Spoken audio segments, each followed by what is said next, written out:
لوگ کہتے ہیں اپنے بچوں کے لیے ہم نے گھر بنانا ہے. میں نے آپ کو بتایا کہ بہت پیسہ ہے تو بناؤ بچوں کے لیے بھی. تو اس میں اب لوگ کہتے ہیں نہیں بچے رول جائیں گے. بچہ 2 ہاتھ 2 پاؤں لے کے پیدا ہوا ہے. یہاں اللہ پہ توکل کرنا پڑے گا. اگر آپ کی زیادہ گنجائش نہیں ہے تو بچوں کی فکر مت کرو. مجھے یاد ہے 10-15 سال پہلے ایک صاحب نے مجھے کہا, میری محدود آمدن تھی, میں نے تو کبھی زندگی میں سوچا بھی نہیں تھا کہ میں گھر بناؤں گا. تو کسی نے کہا آپ کے اتنے بچے ہیں وہ تو رول جائیں گے. میں نے کہا دیکھو میرے باپ نے بڑی محنت کر کے میرے لیے گھر بنایا تھا.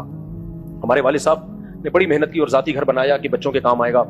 میں نے کہا انہوں نے اس لیے بنایا تھا کہ میرے بچوں کو ٹینشن نہ ہو.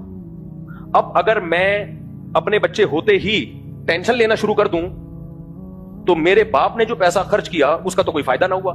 انہوں نے تو اس لیے خرچ کیا تھا کہ بچے کو ٹینشن نہ ہو, اور بچہ اپنے بچوں کی ٹینشن لے رہا ہے. پھر میرے بچے اس گھر میں انجوائے کرنے کے بجائے اپنے بچوں کی ٹینشن میں گھر کا سوچیں گے 20-30 سال.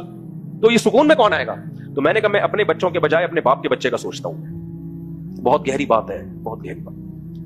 میں نے کہا میں اپنے بچوں کا اس لیے نہیں سوچ رہا کہ میں اپنے بچوں کا سوچوں گا اس کا مطلب میں اپنے باپ کے بچوں کو بھول گیا ہوں. یعنی میں خود اپنے ارے میرے باپ نے تو اس لیے ٹینشن اٹھائی نا کہ میں ٹینشن فری ہوں, اور ابا کے مرتے ہی میں اپنی اولاد کی ٹینشن لینا شروع کر دوں تو ٹینشن فری کہاں سے ہوا میں؟ تو میرے ابا کا پیسہ تو برباد ہو گیا.